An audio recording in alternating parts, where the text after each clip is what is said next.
So, Greg, this is quite, for me, for no one else, but for me, this is quite an important start of an episode. Right, go on.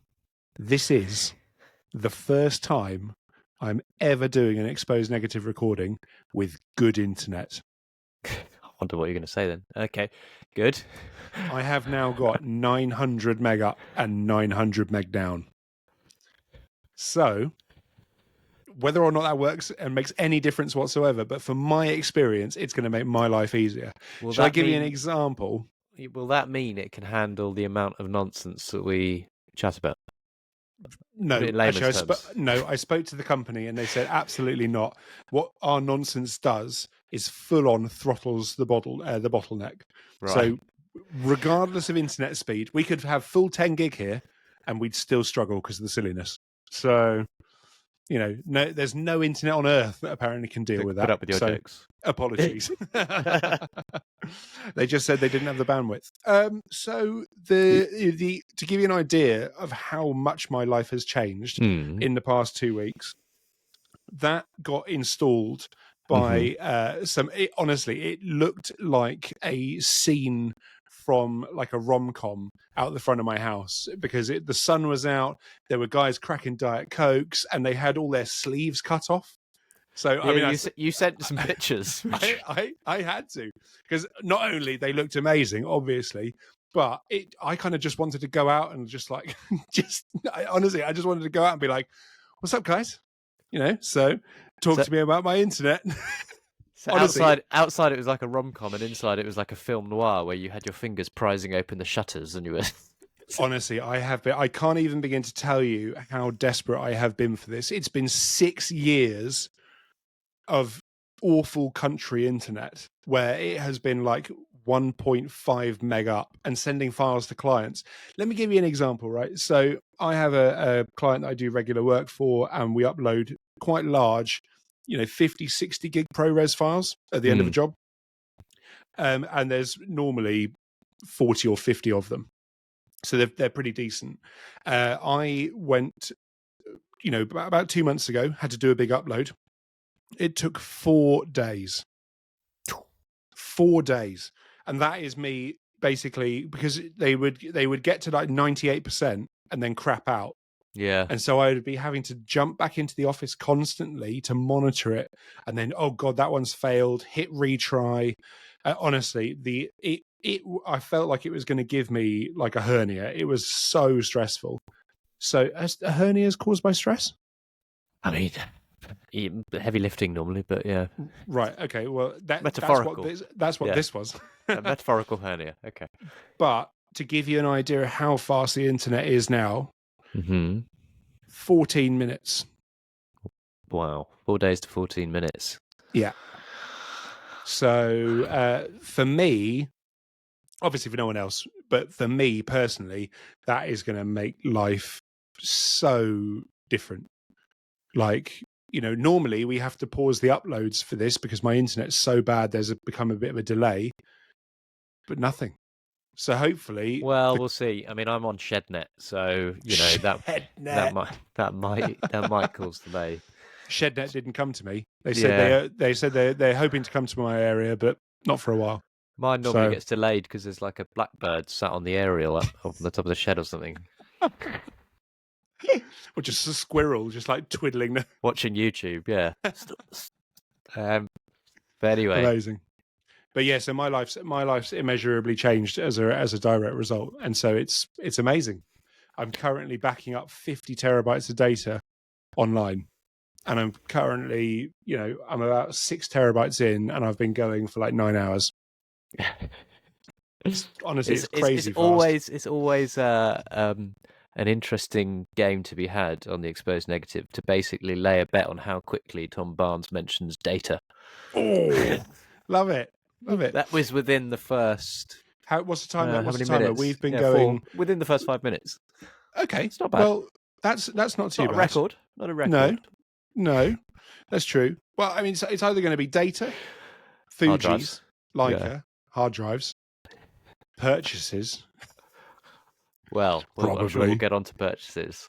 Well, in my defense, it's been my birthday. It has. So It's quite a big one as well. It has, yeah, 21. So unbelievable. It's been wonderful. I can now drink in America. But yeah, no, so well, quickly, I haven't bought a ton of Git, and I'm now doing it in a slightly different way. So if a job comes in and I quote for it and I put the gear hire in on it, if it makes sense, either logistically or financially for me to buy it, or the kit's going to pay itself off in 2 years, I'll probably end up buying it. For example, I bought this for a job last week in Singapore. You seen one of these before? Yes, I was shooting on a set recently, and the DOP had them. And was Now, plopping obviously, them on you all can't over the see place. you can't see the rainbow light, No, but it's cool. It's a Aperture MT Pro.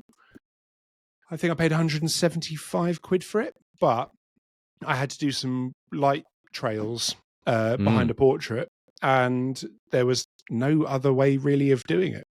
They wanted, in their words, about a foot long streak of light. And I was like, all right, well, I'm going to buy a this foot is long it. light.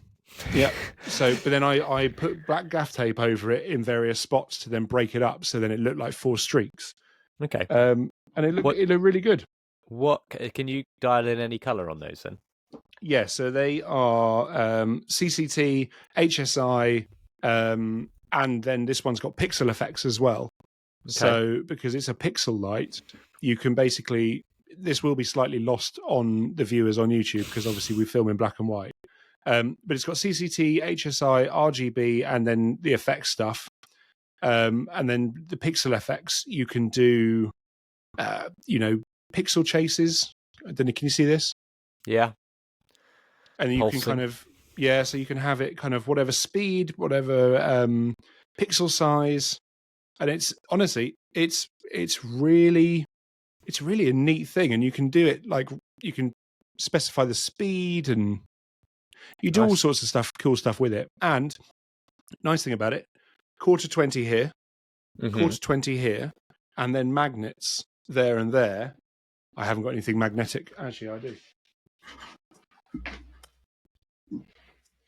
So if I just leave that now there for the rest of the episode, that is not at all distracting, and people can really enjoy that aspect of the show. I might actually turn it off. I don't want to say it's super distracting, but it's it does look like you might have had the police turn up. Yes, I can understand why it might look that way. I guaranteed it's not happened, but it's let me turn it off. There you go. Done. And that definitely won't be coming on for comic effect at any point in the show. I promise. They what model is it again? It's the MT Pro. Ah, sorry. And so it's the MT Pro. I bought it on Amazon for about 175 quid. And do you know the nice thing, right? I guess I'm so used to buying things and it comes on its own. But this comes with like a little case, which I won't use, but still, it comes with a little tripod, which is quite nice. And probably more importantly for you and I, it's got a little grid. And I'm normally you'd pay extra for that. Yeah. But it all comes in the pack. And I just thought, actually, do you know what? I felt actually that was quite good value. So I do sort of wish that, I mean, it would be impossible to do just because of the way that drop shipping and everything works and shipping in general. But I do sometimes wish that when you buy things, you could actually specify what you want to come with it out of like options. Because so often you end up with cases, as you said, that you're never going to use. And they just end up on landfill, or you have to hold on to them because you want to potentially sell it on later on.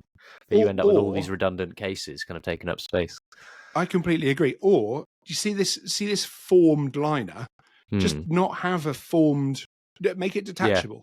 Because actually that's kind of a useful case. You could put some grids in it or something. But having the formed liner in it fixed means I can't do anything with it apart from store the MT Pro, which I probably won't do, because if you look at it's not a very big thing, but the case is like 3 times the size of it. So But it's a nice thing, and it was really good on the job. I will, however, say one thing. I had a squeaky bum moment because I was in the hotel room and I was just like, do you know what? Let me just program the light so I don't have to do it when I get to the location. And I turned it on and the light was dead. And I was like, oh. Ooh. And so what happened is in my suitcase, it had obviously been knocked in the flight somehow, whether it had been chucked by, the baggage guys or whatever. But it had obviously knocked it on and then had just drained the battery. Just being on. So then about an hour before the shoot, I then had to suddenly scramble to chuck a load of power back in it. Yeah. Which was, a lot. I mean, most things like, accessories, when you travel with them, you take the batteries out, but stuff like that, you can't do that, obviously. No, it's very much fixed in. But do you know what I do? It's like that old thing where people turn up to the security desk and they've got a bag that's vibrating, and people start to look very nervously around until they take it out. Yeah, and it's their electric shaver. Yeah, there was a guy on the baggage reclaim. He goes, I think my shaver is going off. And I was like, oh, yeah, sure. Do you know what was good, though? So I don't know if I've talked about these things before. I have got these. Have you got these? Yes, I bought one on your recommendation. How are you liking it? Well, actually, I bought a version of it, so it's currently over there. I don't know why I'm looking at it. You can't see it. It's plugged in, so I'm not going to take it out. But I got a version that has just a single USB and a double USB-C. Right. Because it's quite small, and basically I've now left my main MacBook charger in the studio and have this one at home. So that we should probably explain this one. We should probably explain what it is we're talking about. It's a plug. It's well, you say it's a plug. I say it's a GAN charger. Okay. Let's call the whole thing off. So for me, it's these GAN chargers, and this one is a Ugreen, and it is a 160 watt one. Now, the cool thing about these GAN chargers is the amount of power they can output to various devices. So this will charge a MacBook Pro at full whack, plus because the power gets distributed out through these. So depending on how many things you have plugged in, it'll obviously share the charge. But it's actually it's slightly heavy, I will say. But obviously that's the technology. But this managed to put a full charge back into that little Aperture MT Pro in about 45 minutes. Oh, wow. And I was like, that actually saved my bacon, because if I had turned up to do a light streak portrait, having flown halfway across the world to do it without anything capable of doing light streaks, that could have been a bit shonky. It would have left you having to streak in the background, which probably wouldn't have gone down well with the client. That would have had me kicked out of the building. Or had the desired visual effect. Imagine if I turned those proofs in. Like, oh, no. You said you want streaks in the background, so I did. I know what I wanted to talk to you about. Okay. Let's talk about... Go on. I was going to show off my charger. Oh, no, sorry. Okay. Sorry. I've shown mine, you show yours. I should know at this stage that this is how it works. Yeah. So this came off the recommendation from one of our listeners who's in the Patreon podcast WhatsApp group. Shout out to James. You got the James one. Yeah, so I got this for travel because it is a travel adapter. So for the lucky listeners who are watching us, you can see that it has all the various travel things. And then at the bottom it has... Travel plugs. Travel plugs. It has 3 USB-C PD outputs and 1 USB-A. And that's cool. And it's pretty good. That's a GAN charger as well, isn't it? Yeah. So it's 140 watt. So it means that I can use this in the UK and have all those outputs, but also take it with me when I travel, which means one less charger in the pack, basically, for me. The only downside is that the outputs are on the bottom. And quite often, when you plug something into a wall, especially if it's down by the skirting board, you don't then have the space to come out. So that's a bit of a silly design thing. Do you know what, though? If it's a European one, can you not just turn it upside down and have the plugs at the top? You can, and what I also have is a right-angled USB-C output, so a cable, so that just like literally comes out and immediately goes to right angle, so that kind of negates it. So yeah, that was pretty useful on the last job I was on, just to have that. What did that set you back? I can't remember. We will link to it in the show notes, though, so Okay. people It's can go and not have a look. it's not crazy money, is it? I think it's cheaper than the one I've got. Well, I ended up getting both, so I got not the full one that you've got. I got a different version. I got one of them and one of them because I was feeling flush that day for some reason. Wow, feeling frivolous. Yeah. But the thing is, I don't think you can ever have enough GAN chargers. They're honestly, for me, I have one plugged in underneath my desk constantly because I've got my phone, my watch, and then I've got 5 or 6 different USBs that come out to just charge whatever I need to. Predominantly this thing, because the battery is obviously on its last legs, having absolutely been hammered over the past 3 years. Literally hammered. Yeah, You're not a light typer. I am not. No, my wife, as listeners can attest. You can always hear when Tom's taking notes in the background. It's like this. Sorry, Greg. Let me Google that for you. Yeah, sorry. I do have. It's the weight of my fingers. Yeah, that's the trouble. I have very strong fingers, but very heavy fingers. So, but yeah, no. So, yeah, the GAN chargers have been amazing. Talking of amazing people, can I give a shout out to a previous guest? Because tomorrow I'm very excited because something arrives for me from our friend LS Digi.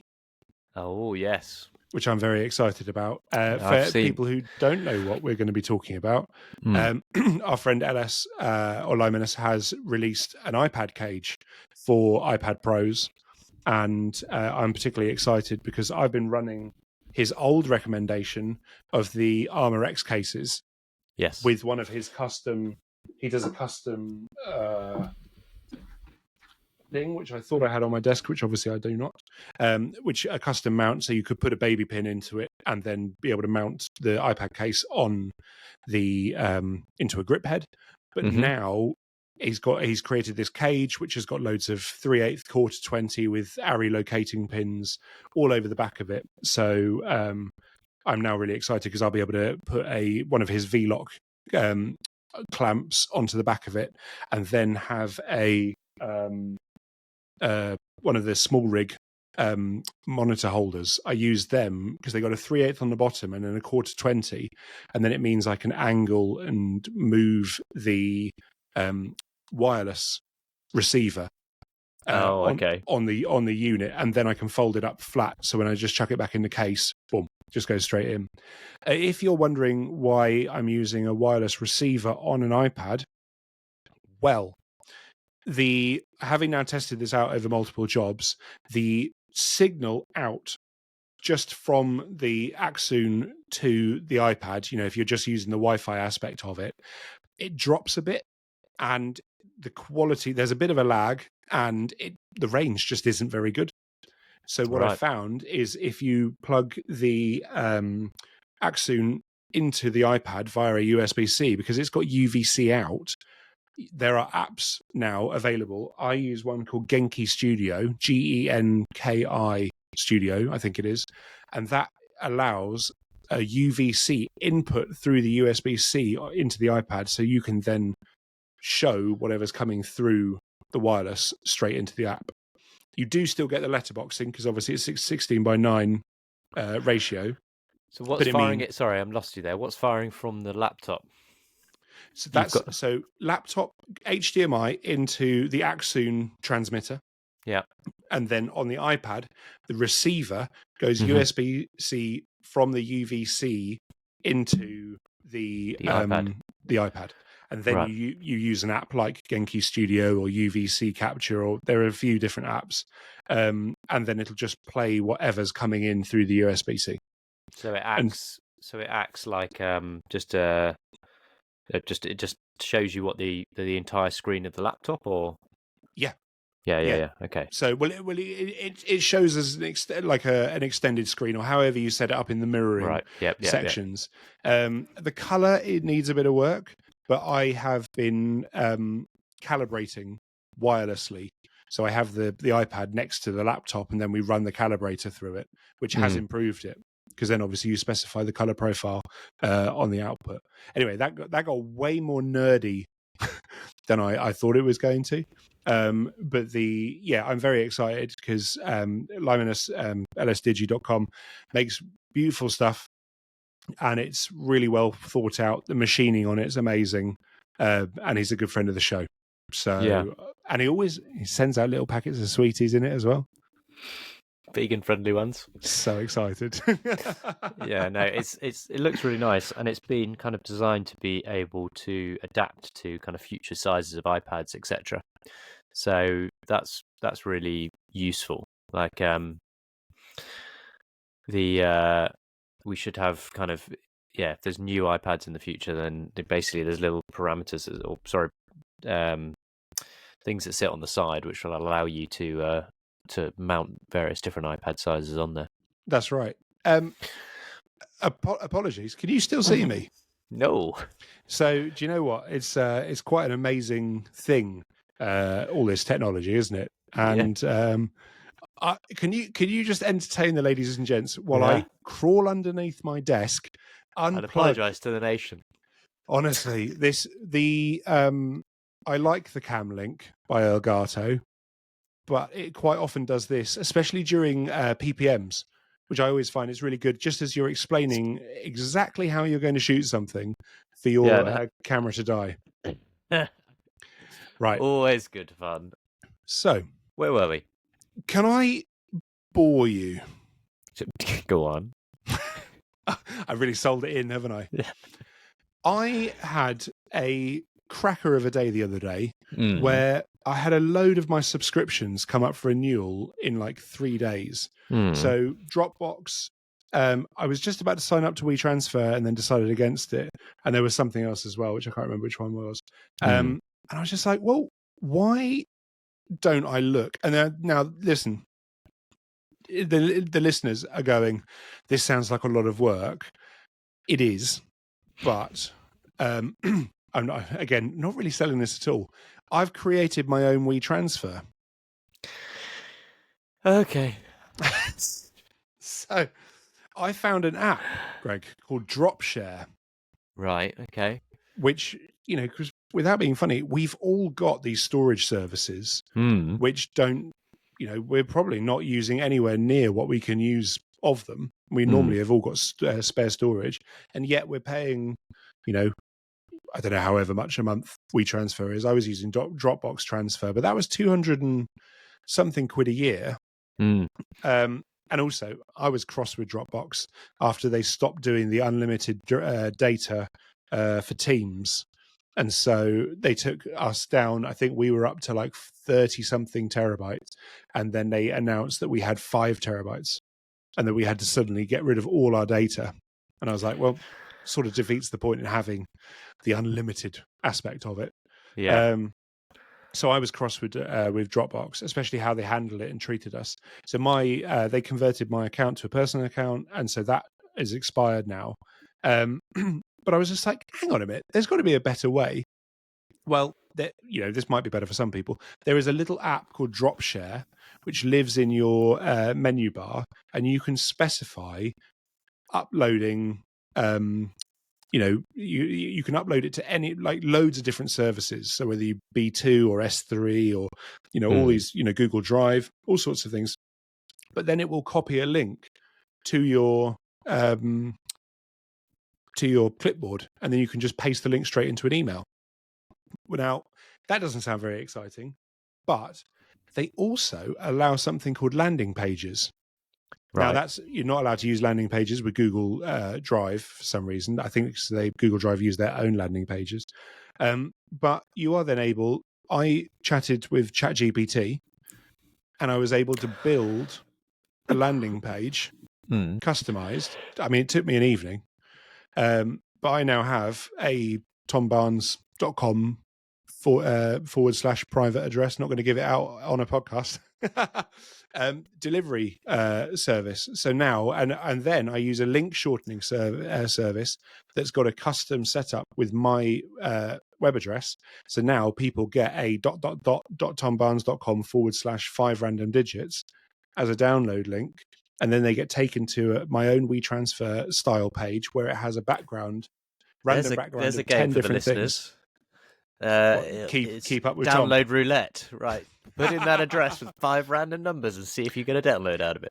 So I've also got that covered, because if you go to .tombarnes.com, it will, because it's actually 3 subdomains deep, because I got really nerdy about it. There's also custom HT access, which will only allow the exact file names. Anyway, it's I've gone to town, but if anyone's interested, Dropshare is the app, and I so far really like it. It's a testament to my lack of technical kind of prowess that as soon as you said about any of this, all I could hear in my head was the theme tune to Postman Pat. Special delivery service. And that's basically just what's been going on in my head for the entire of that explanation. To be honest, anyway. I don't know if I did a very good explanation. I think Postman Pat actually sounds like a much better option. Anyway, but it does look smart. Yeah. So I was on a job today, and I sent round a link before I left it to like a low res that I'd boshed out, and I looked at about 4 or 5 people who all had loaded it up on their computers, and it did look. I was just like, yeah, that looks pretty cool. Nice. So I was quite pleased with that. Yeah. Sounds good. Well, I mean, we've had quite a few interesting technical little hacks being put in the podcasting WhatsApp group as well, haven't we? For the patrons. Should we talk about that? Because actually, that's super cool, and I think that Greg should talk about this. Okay, I don't know what they do. Have you ever thought to yourself while you've been retouching, God, wouldn't it be cool to be able to do X, Y, and Z and have this whole thing automated? Yes. Yeah. So I'm sure we've talked about this before, but in my Dropbox, or now super secret location, I have a TIFF file with all my retouching layers already laid out, already with the adjustments baked in, and the blend ifs and the masks all set and stuff like that. And I would open that, highlight the layers, or if you would like to know a little tip in how to keep layers selected in a saved file, do you want to know about that? Go on. All you need to do is you need to select all the layers you want to select, toggle the top one on and off, and then hit save. So when it's basically all then all the layers will be selected next time you open the document up. So it'll save you having to select them all. But I can go one step further. Me and ChatGPT sat down one evening, and we talked, and we had a drink together, and it was very productive. But we decided to create an Apple script, which, because normally what would happen is, say for example, I'm working on 7 or 8 images or however many. I'd have to open all the images, and then I would have to open my TIFF file, drag all the layers over one by one, which actually takes about, it takes a few minutes to do it, because then you have to save it out and then reopen the images and then start working on it. So I was just like, wouldn't it be cool if there was a script that would analyze the document? You're boring yourself here, Tom. I know, sorry. So do you know the problem I've got is that it's really cool and I'm super excited about it, but it is dull. and I think maybe I like dull things way more than most people. So if I've lost you, I'm so sorry. But if I haven't lost you and you want me to keep going, keep going. Come on. Anyway, listen, long story short, I've created a script with the help of ChatGPT that analyzes the TIFF document, selects all the layers bar the background layer, and then we'll bring them over and copy and paste them into each open document minus itself. So it now takes 15 seconds as opposed to 6 or 7 minutes. Now, that over the course of my career is probably maybe a full day. So How long did it take you to write it? A full day. No, it didn't. It took, because when you are writing a script like this with ChatGPT, it'll give you the script. You have to run it. You have to debug it, and then you have to go back and say, "I'm getting this error on line 57 or unexpected pass or whatever." But Apple Script's super powerful. You can basically get the computer to do anything. You just have to have the imagination. Oh my god, it's so boring. You've just got to have the imagination to create the script you want to create. Anyway, that has made me tired. So I'm so so sorry. But listen, what's going on with you then? Let's talk about you for a minute. What's going on with me? I've just been away on a job and abroad and got back last week, and I'm about to go off to the Highlands to stretch my legs for a few days and stay in some bothies. Are you doing bothies? I am, yeah, staying in some bothies. That's fun. I'm going to the train station that's in Train Spotting, where they go out and say, "Scotland's shite." Are you going to do that? Yeah, probably do a bad impression of a Scotsman. So I'll probably get beaten up for it. But yeah, we're heading out from there, and yeah, be back towards the end of the week. But basically, what was I going to say? I mean, the one thing I'd like to say is I'd like to apologise to the listeners for the lack of episodes recently. No. That is not for you to do. I would like to. It's my fault. It's not your fault. Hang on, what? Well, no, I don't think it's your fault. We have a guest that's been lined up. Take it away then, mate. Yeah, we've had some guests lined up, and basically we both had a busy couple of weeks, both with kind of work and personal lives, and so we've had to reschedule them. But rest assured, normal service hopefully will resume. But equally, at the same time, it's kind of the nature of the beast, isn't it? Especially when we're booking in guests, for 2 or 3 weeks' time, and then we get there, and as we get to a week before, suddenly one of us will get booked a job that gets booked in or something, and it becomes a bit problematic when you're trying to, schedule 3 or 4 people's diaries. So apologies for the kind of not normal delivery service. That's been going on. Get Pat back on the case.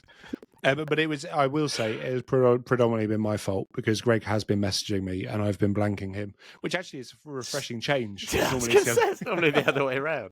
But it's we've just, every now and then it gets like this, and sadly, as the podcast doesn't make us any money whatsoever, we do sort of have to just progress with the money stuff, because mortgages.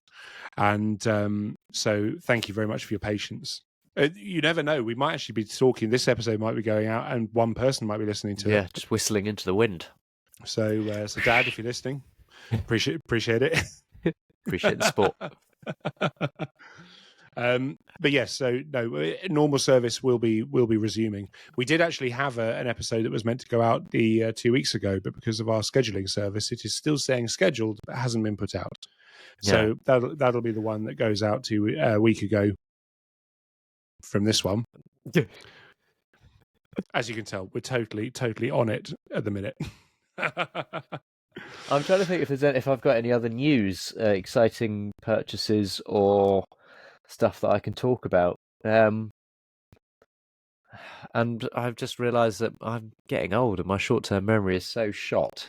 I literally can't remember what I did last week. Well, you just told us you were on a job last week. I was. Yeah, I was. Yeah. No, fair enough. Yeah. I'm trying to think if I used anything on that job that was particularly exciting, more exciting than a plug. Because I don't think there was. It was a fairly straightforward shoot. I know there's always little things though, isn't there, that we always carry that are I think maybe me and you, we use them all the time, and they just don't, they just maybe just wouldn't occur to other people, or they just don't know about them. My favorite thing at the minute is Cinefoil. I did get 2 of these actually, which What were are quite they? good. They're the crucial solid state drives. I had 2 of these last week on the job. Are they the X50? Cleverly, I've put Velcro on the back, so I can't actually tell you what it is. Nice. Nice. But yeah, I had 2 of those running for the job, so I was able to, download to one, back up to the other, and then keep the entire job on the. I was using ProRes, not ProRes. What am I talking about? I was using new CF cards. Well, not even CF cards. CF Express. CF Express. That's the one. You were shooting on the R. You were shooting CF on the cards. R5. I'd gone back to the. I'd gone back 10 years in time. Wow. Yeah. So it meant that I could keep the entire job actually on the cards each day of shooting, and then using those to back up everything. So I ended up, basically the job in 3 places, which is I knew would keep you happy. Very. You and your absolutely. You backup fascist. Me with the 3. I let's not use the word fascist. Just a backup fan. I just like backing up. So, but having multiple backups is, fanatic, really sensible. Yeah, fanatic. Yeah, so we'll go with fanatic rather than fascist. I wanted to stick with F. Okay, and really, fascist is the first thing you went to. Wild. But actually, the first thing in my head was too rude to say, so I went with fascist. Right, okay. Well, I mean, I don't personally appreciate it. I'm quite vehemently anti-fascist, but hey ho, we'll go. We'll move. The do you know what? Speaking of CF cards, do you know what I found the other day? A 1 megabyte CF card. Oh, you were so close. A 1 gigabyte. Oh, I remember them. But it's a micro drive. Ooh. Did you ever have one of these? No. What is that? So it wasn't solid state. It was a compact flash sized hard drive. So it was made by a company called IBM. Don't know if you've heard of them. But they made this tiny little spinning hard drive called a micro drive. That's and cute. It had a 1 gigabyte capacity. Or was mine 512? I can't remember. 512 meg. But anyway, they were so cool at the time, and I was just like, this is amazing. And I must have had 3 or 4 fail because they weren't solid state. They were a hard drive. Wow. And they broke. So, but I've obviously kept one as like a little memento of the early days of my career, which I thought was quite sweet. Well, I remember them costing bloody hundreds when they came out. It's the joys of buying storage, right? It just immediately starts appreciating in value. Yeah, it's the most boring thing to buy. I hate having to buy storage. I think you'd be hard pushed to find a bit of gear to buy that gives you less emotional payback. Like hard drives, they just sit under the desk and they do nothing. Yeah. But at the flip side, to give you the data fan, they are also one of the most important bits of equipment you could buy. So, but they are dull. Yeah. I can't help you there. But if not gonna do that. But yeah, their hard drives are super dull. But again, they're super important. So swings and roundabouts. Swings and roundabouts. But we've talked about the delivery stuff. Oh, you know what I did want to talk about, because we talked about the LS cage. Yeah. How do you have client review on your travel jobs? You don't have any. Well, clients probably not even on set, right? Is it even referred to as a set?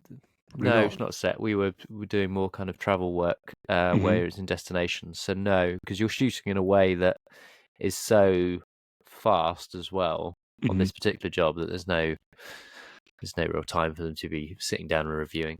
Right. But normally I use an iPad on set. when there is client review. So I am interested in LS's new, because I have the Armor X, and I also have I don't know who makes it. I think it's a small rig mount which is telescopic, and I have a battery, another telescopic kind of battery clamp that sits on the back, which holds a battery bank. That's quite a good idea. So that kind of works, and it's got an Arca Swiss on one end, so it kind of like, if you can imagine the iPads like that, and the clamp goes down the back. At the bottom is an Arca Swiss, so I just lock that off into like my Peak Design travel tripod, right? And that's kind of my client review. So I am interested in LSTG's cage, and also I noticed, I think it was Jack Terry actually, previously of this parish, probably episode 4, something like that. 4, 5. Anyway, are you just about to talk about the DJI? The magic, the baby pin with the ARRI end on it, which was quite a nice little touch. Where's mine? So that was a good way to kind of mount it into a knuckle. Episode 12, for those of you interested, apparently.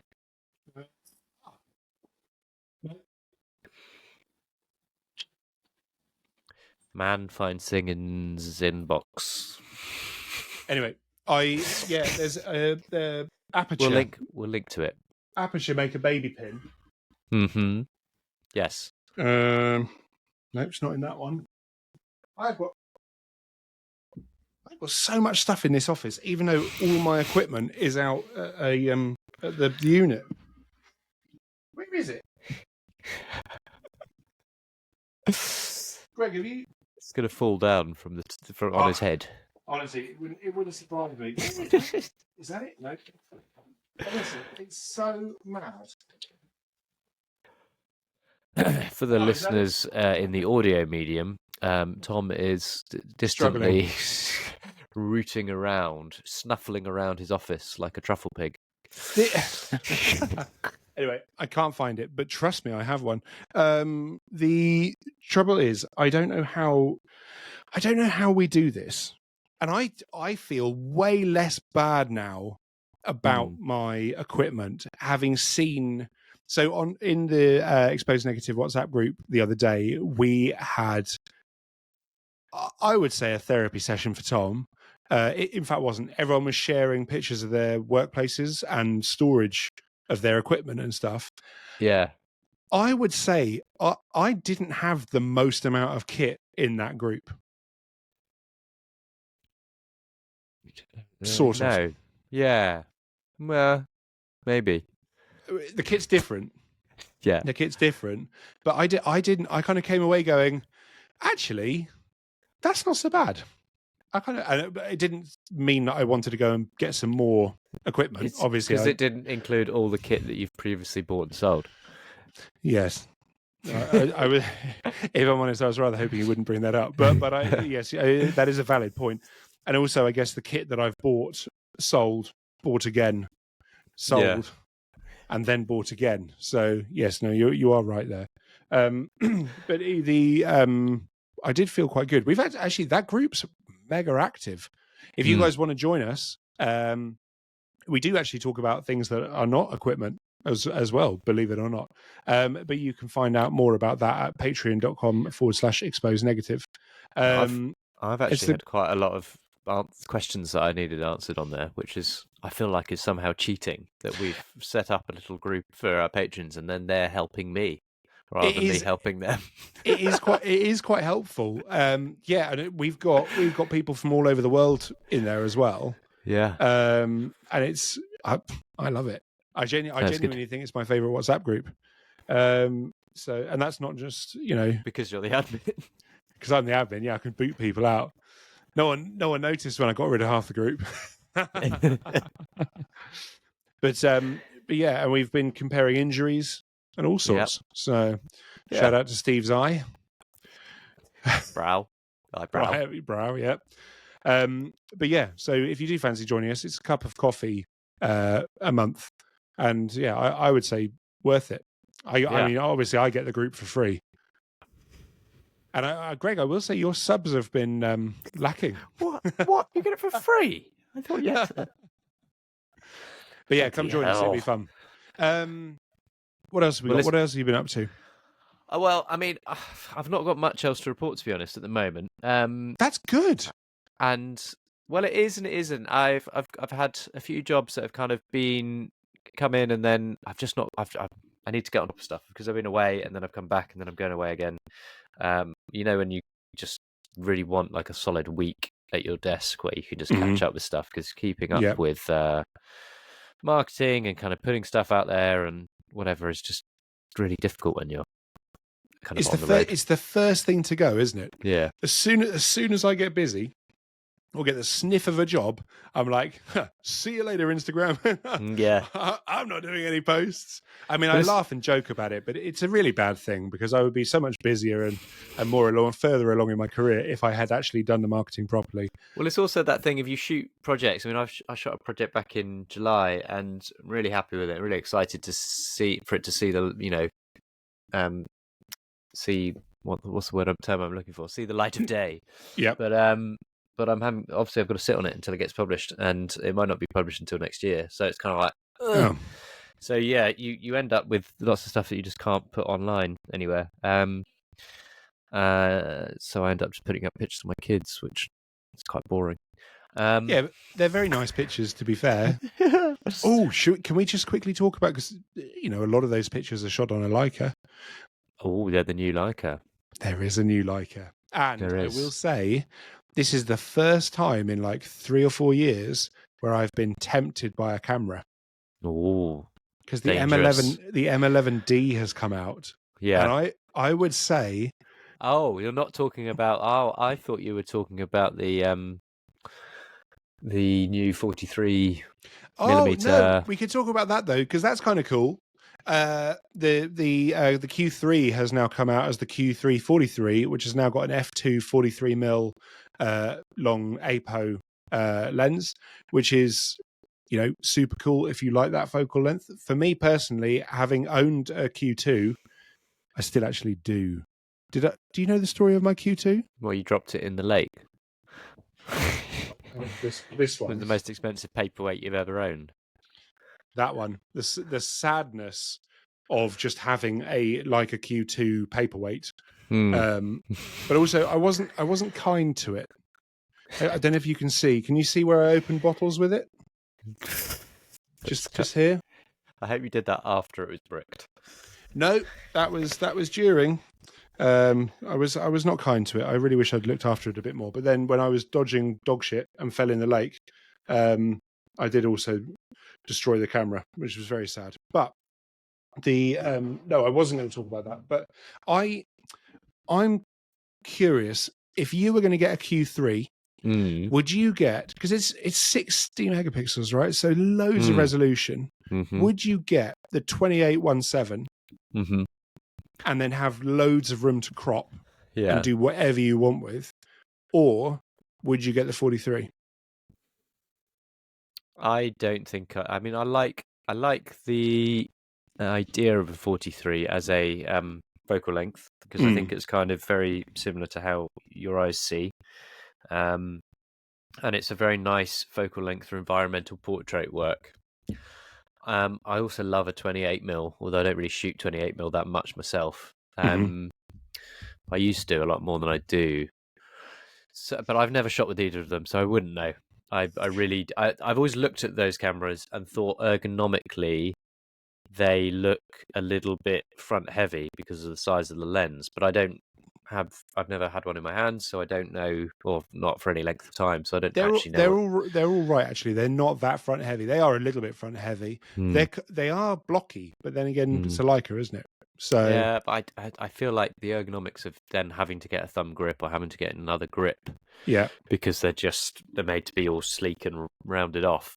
They have a thumb indentation on the body at the back. Obviously, at the back, it's not going to be at the front, is it? if it's at the front, you're holding the camera. Selfie time with Leica. No, the camera I actually wanted to mention was the M11D, which I think you're a madman for mentioning. So I owned the MD262. Yeah, and I it's been so long ago, I can't remember why I sold it. Because I don't, can at tell the you why time, you sold it.